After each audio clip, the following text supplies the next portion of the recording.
को तथा उससे कुछ फार्मूलों को और एक्सरसाइज के कुछ क्वेश्चनों को हम करेंगे। कल की वीडियो में हमने कुछ फार्मूले और क्वेश्चन करे थे। आज कुछ नए फार्मूलों को और एक्सरसाइज के क्वेश्चनों को देखते हैं।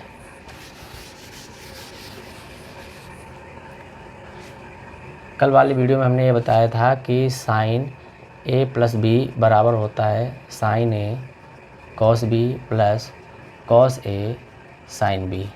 दूसरा बताया था साइन ए माइनस बी बराबर होता है sign A cos B minus cos A sine B. ये फार्मूला कल बताया था और हमने कहा था इनको अगर जोड़ देंगे तो एक नया फार्मूला बनेगा। आज घटाने की बात करेंगे। आज इन दोनों को घटाएंगे।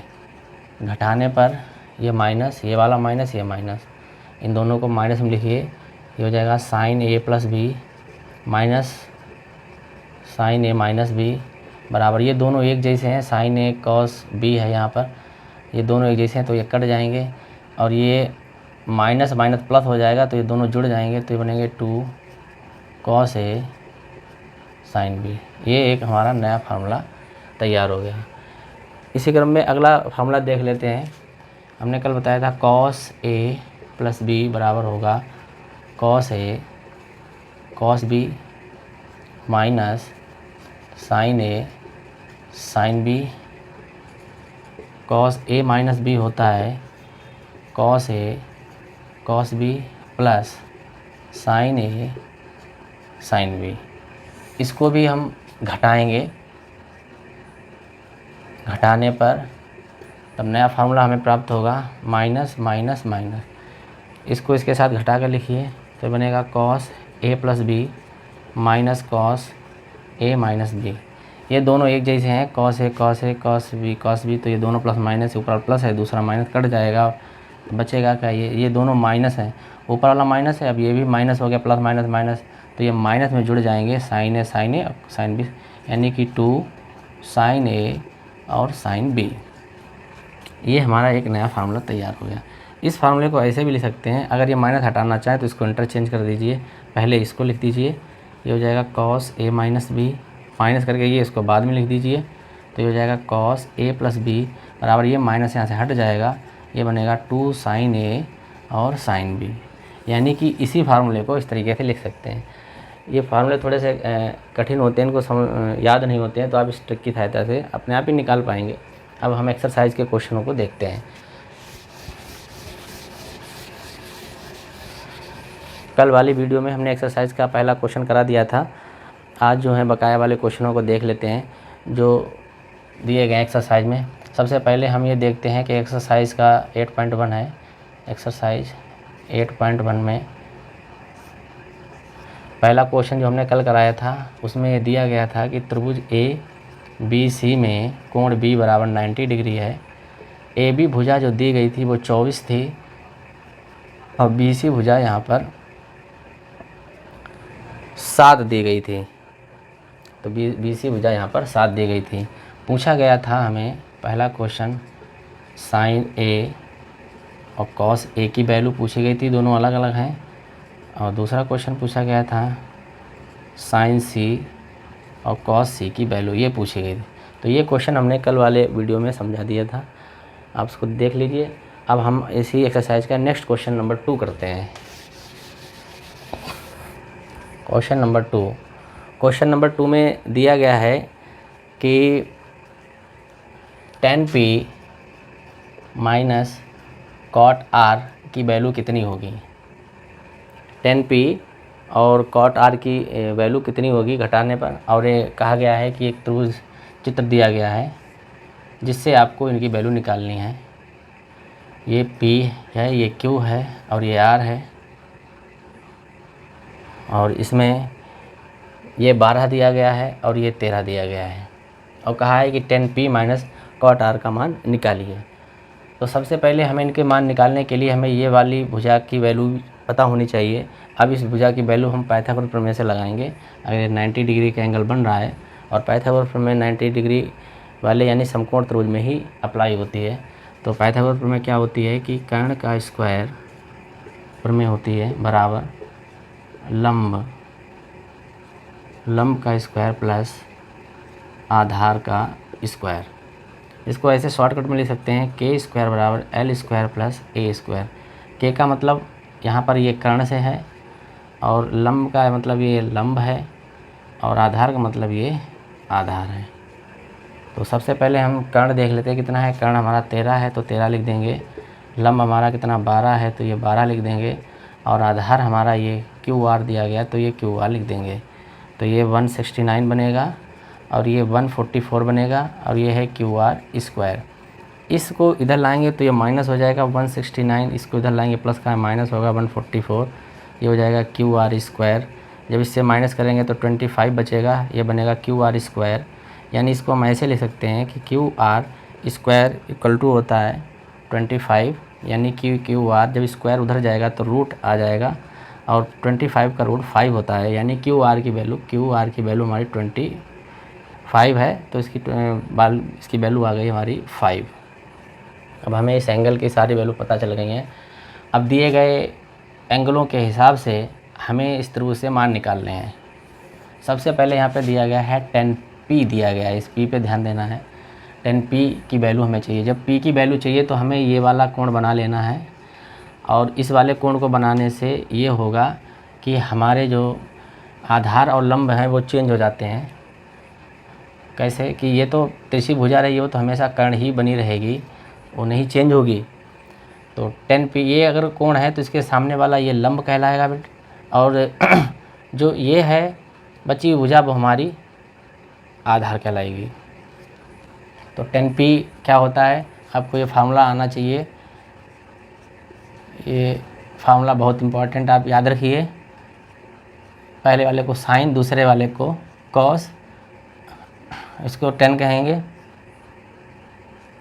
इसको कॉसेक, ये सेक, और ये कॉट। यानी कि अगर हमें साइन पढ़ना है तो लंब बटे कर्ण, कॉस पढ़ना है तो आधार बटे कर्ण, 10 पढ़ना है तो लंब बटे आधार, उसके बाद कॉसेक पढ़ना है तो कर्ण बटे लंब, सेक पढ़ना है तो कर्ण बटे आधार, और कॉट पढ़ना है तो आधार बटे लंब। तो 10 हमें देखा है कि 10 हमें निकालना है, तो 10p बराबर, तो आप 10 देख लीजिए यहाँ से क्या है। 10 क्या है, लंब बटे आधार, तो यहाँ लिख दीजिए लंब बटे आधार। अब इस ट्रायंगल में आ जाइए, यहाँ पे देख लीजिए लंब कितना है। लंब यहाँ से 5 दिया गया तो ये 5 हो जाएगा, और आधार यहाँ पे कितना 12 लिखा हुआ है तो ये 12 हो जाएगा। ये 10p की वैल्यू हमें पता चल गई, मतलब 10p बराबर आ जाएगा 5/12। ये पहली वैल्यू आ गई है। इसी प्रकार कॉट आर की वैल्यू निकालते हैं। कॉट आर की वैल्यू निकालेंगे तो हमें फिर ये एंगल यहाँ से चेंज करना होगा। अब हमें आर वाले पर मार्क करना है, यानी ये एंगल है। तो अब इस वाले एंगल के सामने ये जो है वो लंब हो जाएगा, और ये जो है वो हमारा बचा हुआ आधार हो जाएगा, क्योंकि कोण के सामने हमेशा लंब होता है तो बचा हुआ आधार, और तिरछी भुजा होती है वो हमेशा कर्ण ही होती है। अब हमें कॉट आर की वैल्यू चाहिए, तो कॉट यहाँ पर से आप देख लीजिए, कॉट कहाँ, ये है, ये आधार बटे लंब। कॉट इधर से है तो इधर से पढ़ा जाएगा आधार बटे लंब, तो यहाँ लिख देंगे आधार बटे लंब। अब आप इधर आ जाइए, आधार ढूंढ लीजिए कहाँ है। आधार ये रहा, मतलब 5 है, और लंब है यानी कि हमारा 12 है, तो 5/12। तो यानी कि कॉट आर की वैल्यू आ जाएगी 5/12। ये हमारे दोनों वैल्यू पता है। अब हमें इसका मान पता करना है कि 10p माइनस कॉट आर क्या होता है। तो हम निकाल चुके हैं, 10p की वैल्यू है हमारी 5/12, माइनस लगा दिए, कॉट आर की वैल्यू है हमारे 5/12। ये दोनों कट के आंसर आपका 0 हो जाएगा, यानी 10p माइनस कॉट आर की वैल्यू जो है वो 0 के बराबर है। ये हमारा आंसर आ गया।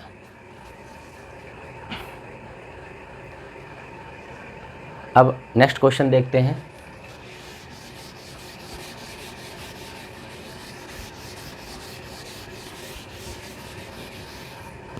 Question number 2। क्वेश्चन नंबर 2 जो है उसमें ये दिया गया है, 2 क्या है, ये 2 था क्वेश्चन, ये क्वेश्चन नंबर 3 है। 2 तो हो ही चुका है अभी। और क्वेश्चन नंबर 3 में ये दिया गया है कि साइन a बराबर दिया है 3/4। तो ज्ञात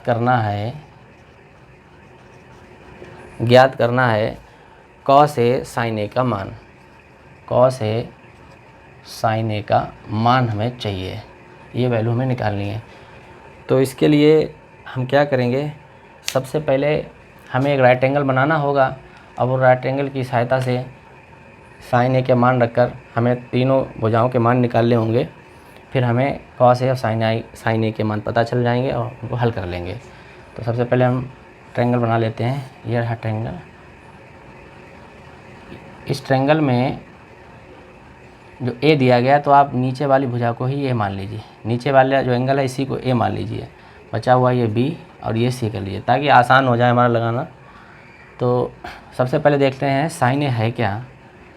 तो साइन ए बराबर, यहाँ से आप देख लीजिए साइन जो है वो क्या है, लंब बटे कर्ण है। तो ये लंब बटे कर्ण है, तो यानी कि ये जो दिया है ऊपर लंब दिया है, नीचे कर्ण दिया है। इसी से आप समझिए ये लंब है 3 और कर्ण है 4। तो इस ट्रायंगल में आप देख लीजिए अगर ये कोण है तो इसके सामने वाला ये लंब होता है और ये बचा हुआ आधार, ये तिरछी भुजा जो होती है हमेशा वो कर्ण होती है। तो हमें लंब 3 दिया गया है और कर्ण 4 दिया गया क्वेश्चन के हिसाब से। तो लंब 3 है तो लंब 3 है, यानी कि हम यहाँ पर 3 रखेंगे इसका मान, और कर्ण मतलब 4 है तो इसकी वैल्यू कितनी हमारी 4 हो जाएगी। तो ये भुजा हमारी पूरी 4 है, ये 3 है, बचा हुआ है बी ए है। ये हमें नहीं दिया गया है, तो जब तक ये भुजा हमें नहीं पता होगी तब तक हमें जो है कॉस ए की वैल्यू नहीं पता चल पाएगी। तो उसके लिए हमें इसका मान निकालना पड़ेगा जो पाइथागोरस प्रमेय की सहायता से हम निकालेंगे। तो वो होती है कर्ण का स्क्वायर बराबर लंब का स्क्वायर प्लस आधार का स्क्वायर। ये अभी देखा था पिछले वाले क्वेश्चन में। तो कर्ण आप देख लीजिए, यही कर्ण है, कितना है 4 है, तो ये 4 का स्क्वायर। लंब हमारा ये 3 दिया गया तो 3 का स्क्वायर, और आधार हमारा बी ए दिया है कुछ नहीं, तो यही में निकालना है। ये हो जाएगा 16, 4 का स्क्वायर, ये हो जाएगा 9 और हो जाएगा बी ए स्क्वायर। इसको इधर लाएंगे तो ये माइनस में हो जाएगा, माइनस का 9 और हो जाएगा बी ए स्क्वायर। तो यहाँ से ये बनेगा 7, तो ये हो जाएगा बी ए स्क्वायर, यानी कि बी ए स्क्वायर बराबर हो जाएगा 7। तो यानी बी ए बराबर हो जाएगा √7, यानी आधार का मान आ गया हमारा √7। जब हमें इन तीनों के मान पता चल गए, अब हम इनको आसानी से निकाल लेंगे। ये कॉस ए और साइन ए का मान हमें निकालना है। तो सबसे पहले हम कॉस ए यहाँ से चेक करेंगे। कॉस क्या है, आधार बटे कर्ण, तो इसके नीचे लिख लो आधार बटे कर्ण, गुणा में साइन दिया है, साइन देख लो क्या है, लंब बटे कर्ण, तो ये लंब बटे कर्ण। आधार बटे कर्ण का मतलब क्या है, आधार ये √7 है, और कर्ण आप देख लीजिए कितना है, 4 है, 4 लिख लीजिए, गुणा में लंब कितना है हमारा 3 है, और कर्ण कितना है हमारा, कर्ण जो है हमारा कितना है 4 है। कॉस जी देखिए क्या है, आधार बटे कर्ण है और साइन होता है लंब बटे कर्ण।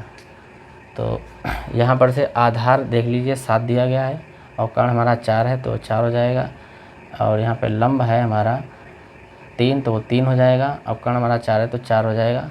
तो यहाँ से हो जाएगा 3 √7 बटे इनकी गुणा हो जाएगी 16। तो इस तरीके से ये हमारे कॉस ए और साइन ए की वैल्यू निकली है। देख लीजिए कॉस ए और साइन ए, यहाँ से आप देख लीजिए कॉस ए आधार बटे कर्ण है, तो आधार ये रहा, और कर्ण हमारा 4 है तो √7 बटे 4 हो जाएगा, ये लिखा है। और साइन ए लंब बटे कर्ण है, तो ये लंब बटे कर्ण, लंब हमारा कितना 3 है और कर्ण 4 है, तो 3 बटे 4, इनकी इससे गुणा होगी 3√7, और ये 4 से 16, ये हमारा आंसर बनेगा। अगर दोनों के बीच में गुणा है, अलग अलग है तो आप अलग अलग निकाल सकते हैं। तो हमारा क्वेश्चन नंबर 3 पूरा हुआ। आज के लिए इतना ही।